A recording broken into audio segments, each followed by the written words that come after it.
काल पुण्यामध्ये येऊन अमित शहा यांनी भ्रष्टाचाराचे सरदार असं म्हणत शरदचंद्र पवार यांच्यावर टीका केली आणि आता शरदचंद्र पवार यांच्या राष्ट्रवादी पक्षाकडून अमित शहा यांना सोडून धनंजय मुंडे यांना टार्गेट केलं जात आहे। तर नक्की काय प्रकरण?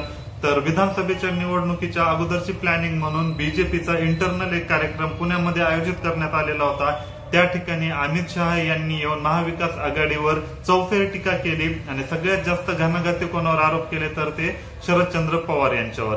त्यांनी स्पष्ट शब्दात असं सांगितलं की 10 वर्ष राज्यात आणि केंद्रात तुमचं सरकार होतं तेव्हा तुम्ही काय केलं? तुम्ही महाराष्ट्रामध्ये भ्रष्टाचाराचे म्होरके आहेत किंवा तुम्ही भ्रष्टाचाराचे सरदार आहेत, अशा प्रकारे टीका केली आणि सोबतच उद्धव ठाकरे यांना सुद्धा टार्गेट करत असं म्हटले की ज्या सरकारने कसाबला बिर्याणी खाऊ घातली तुम्ही त्यांच्यासोबत जाऊन बसलेले आहेत आणि महाविकास आघाडी नसून औरंगजेब फॅन क्लब आहे आणि त्याचे नेते आहेत उद्धव ठाकरे। म्हणजेच एक प्रकारे चौफेर टीका केली, परंतु जे वाद झाला ते फक्त की भ्रष्टाचाराचे सरदार म्हटल्यामुळे।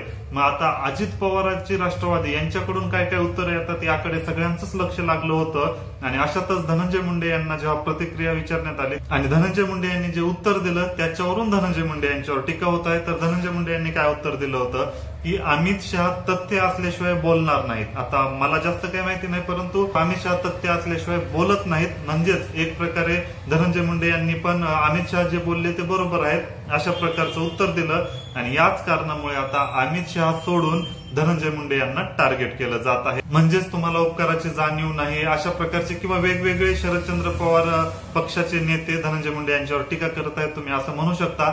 लगेच थोड्या वेळाने धनंजय मुंडे यांना परत प्रतिक्रिया विचारण्यात आली तेव्हा त्यांनी सांगितलं माझ्या बोलण्याचा तुम्ही विपर्यास लावलेला आहे आणि जर तुम्हाला किस पाडायचंच आहे तर पाडा, मी पण तयार आहे अशा प्रकारचं नंतर बोलले। म्हणजेच अमित शहाच्या गोष्टीला सपोर्ट केल्यामुळेच धनंजय मुंडे यांच्यावर टीका होत आहे।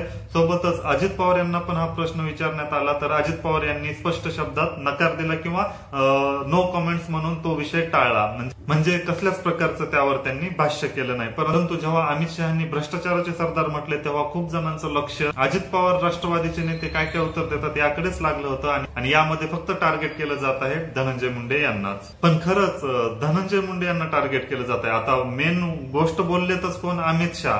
मग अमित शहा सोडून धनंजय मुंडे यांना टार्गेट करणं बरोबर वाटतंय का? कॉमेंट करून नक्कीच सांगा।